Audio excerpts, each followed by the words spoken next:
За сайн байцгаана уу. Та бүхэндээ өнөөдрийн мэндийг хүргэе. Adobe InDesign анхан шатны хичээлийн маань сургалт маань үргэлжилж байна.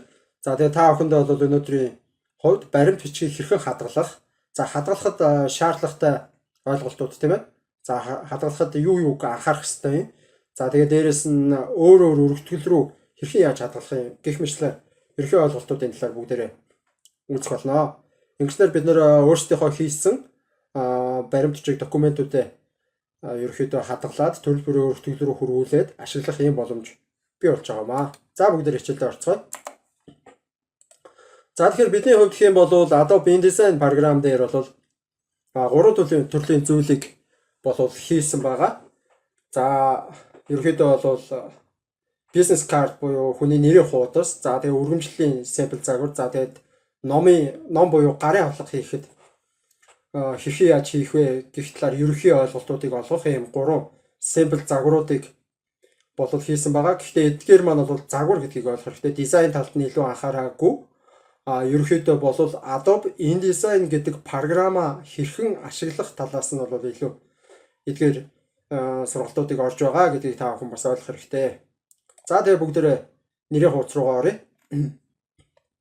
За одоогийн байдлаар нэрийн хуудас маань нэг иймэрхүү байдалтай харагдаж байгаа. Тэгээ 2 пэйжтэй. За тэгэхээр хэдүүлээ энэний араас нь бол insert page гэдэг за нэг 3 пэйж нэмээд оруулчих. За 3 пэйж нэмээд оруулчих. За тэгэнгүүтээ энэ дээр байгаа энэ текстийг Ctrl C.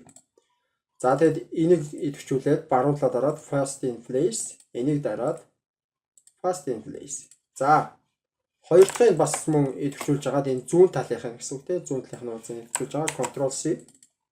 Энэ дээр fast in place. За одоо бүгдээрээ нэрийг орчлъя. За энэ John Doe за дорж гэжсэн бол за энэ Батын нэрийн хуудас байя гэж бодъё. За энэ болохоор цэцэг тий. За энэ бол юу гэх юм? Гана. За гэх юмчлаа. За ингээд ийм 5 нэрийн хуудас байна гэж бодъё. За бид нар заавал энийг ингээд ийм байдлаар харах шаардлага байхгүй. Ингээд доошоогоо бас цуруулсан байдалтай харж болно. За тхийг хүсэх юм бол file document setup. За facing pages гэх бид нар шинээр үүсгэхдээ энэ facing pages-ийг чагтлаад байгаа. За энийг нь байхгүй болгоод за ингээд өргөлтөөр ингээ харагдаж байна гэсэн. За ихэвчлэн бид нар бол энэ дээрээс хадгалахтаа бол за ингээ энийг хадгалчихъя. За тэгээ export хийгээд хадгалах гэж байна тийм ээ. Export. За Adobe PDF, за EFS, EPUB, за HTML, JPEG, PNG гэх мэтлээ өргөтгөлөөр хадгалж болно. За бизнес карт дотроо бид нар дахиад нэг юу үүсгэжээ. Output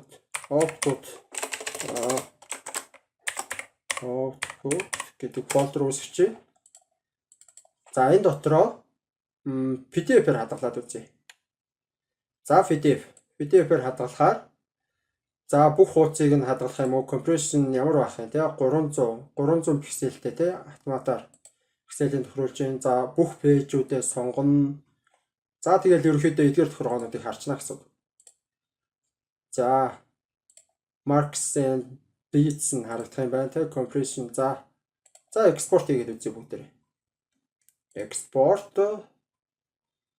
За дэлгэцэн дээр бүгдээрээ оръё. Дэлгэцэн дээр business card output. За business card-ын design. За ер нь бол их тохиолдолд ингээ PDF-ээр бид нар хадгалаад ингээд гардаг байгаа. За энэ маань бол одоо нөгөө өнгөний коднууд маань бүгд чагтлагдаад ороод ирсэн байна тий. За одоо тэгвэл бүгдээрээ дахиад export PDF. Yes. За дахиад нэрийн солиод заавал. За энийг устгах дөө. Маань нэгтцэн байгаа энийг хаагаад. Yes.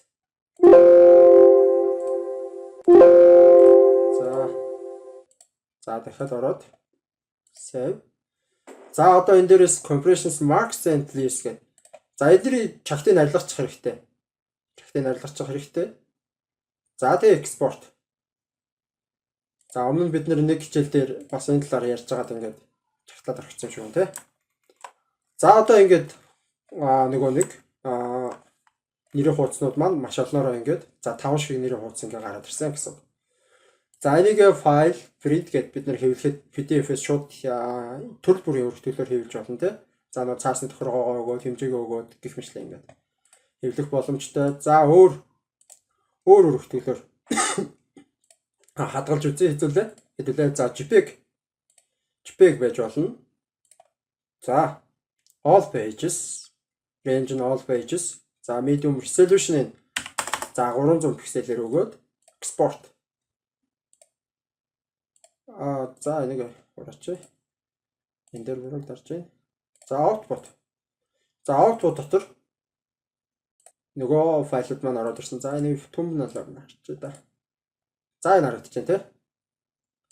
Business card 1, JPEG 2, 3, 4, 5, 5 тий. За мөн адилхан PNG бол бас адилхан шүү дээ тий. PNG гэд тэгээд ийм зургийн өргөтгөлөөр хөрвүүлж байгаа тохиолдолд бид нар фолдер үүсгээд PNG ч гэх юм уу тий. PNG output дотор PNG үүсгээд ингээд явуул ер нь их юм хэцэгцтэй. За энэ швэн. Desktop дээр за business card руу ороод output. За энэ дээр ч гэсэн нэг JPEG гэсэн фолдер хадгалчихъя. JPG Ctrl V. За PNG файл гэх юм бол иймэрхүү харагдаж байна тий. PNG өргөтгөлөөр. Гэхдээ маш жижигхэн байна. За эднэрийг устгаж байгаа хэдүүлээ. Дахиад PNG гэхээр resolution-ыг нэмээд өгье. File export PNG save. За resolution hash medium maximum quality maximum 300p-гээр export. За гоё тий.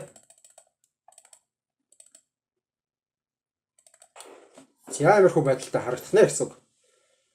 За мөн адилхан номоо бид нэр номын файлаа ороод экспортлоод үзье.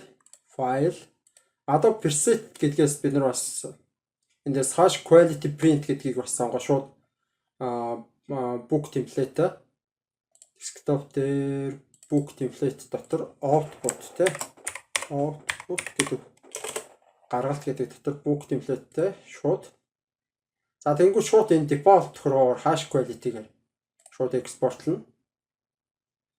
За yes. За одоо desktop дээр book template output book template. За одоо хараад хуудснууд маань яг харагдаж байна. За ингээ гоё номын тухай гэдэг нэг юм PDF файл үүссэн байна те. За энэ номын тухай ерхий ойлголт баа. Ном бол ертөнцийг харгацсан юм. За энэ бол гоё харагдаж байна те. Энэ хэсэг. За ингээ хэмжүүлцээ ингэсэн. Эхний агуулга юм байна. Ийм дундаа юм юутай. За иймэрхүү байдлаар ингээд хөрвүүлээд авч болно. За энийг мөн зургаар бас авч болно те. Бид нар зургаар авч болно. За ингэж хадгалах явцад бид нар анхаарах нэг зүйл байна. За жишээ нь энэ дээрээс би энэ cover ботог түр хугацаанд delete-лчихье. Зүгээр delete тарагдсан те. За одоо энийг хаачаад буцаад ингээ орохоор missing гэ алдаа заана. За ингээд нарийн сайн. За энэ маань preview-ээр нормалаар. За энэ дэр ингээ алдаа заацаагац.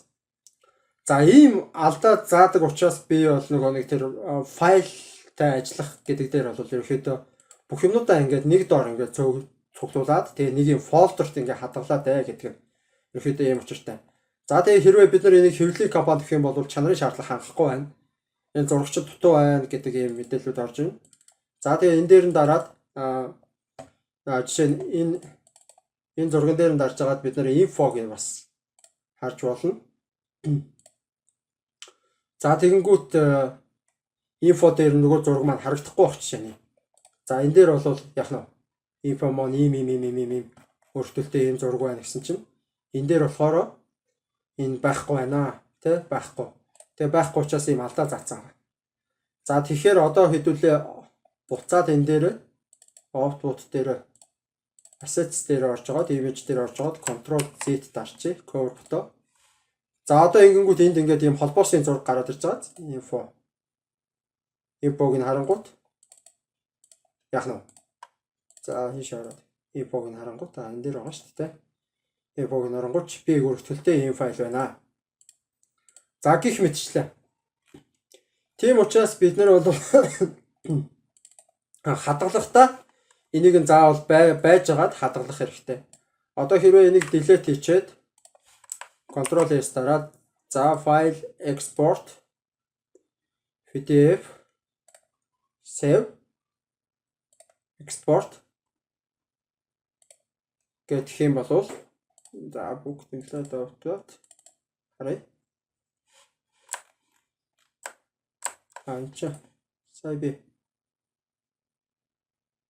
JPEG гэж байна.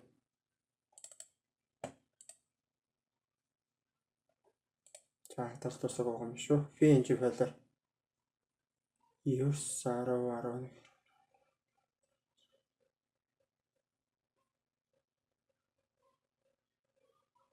15 утас тийм ээ. За 15 утас файл маань ингээ PNG-ээр гараад ирлээ.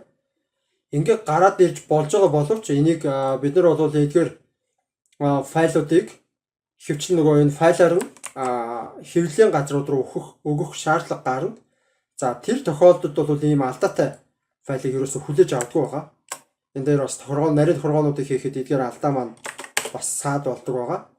Тийм учраас заавал бүх файлуудаа нэг доороо цуглуулах шаардлагатай байгаа. Жишээ нь одоо энд бид нар нэг лого оруулж ирэх гээл өөр download дотроос оруулаад ирчүүл яах вэ? Оруулаад ирчүүл нөгөөтгөө яг энэ фолдероор ингээд зөөгөө явсан тохиолдолд өөр газараа ячаад нэхэр энэ нөгөө нэг линк холболт маань алдаатай гэдэг юм заагаад зөвхөн энэ програм дотор кэшилж өгсөн өгдлөөс өөрөө ингээд татаад хараад байна гэдэг үндсэн их файл нь байхгүй байна гэдэг ийм алдаа гарч байгаа гэсэн үг. За тэгэхээр бид нар хадгалахдаа эдгээр зүйлсийг анхаарах хэрэгтэй. Тэгэхээр ерөөхдөө бол бид нар ингээ хадгалаад яваад байхад болно гэсэн үг.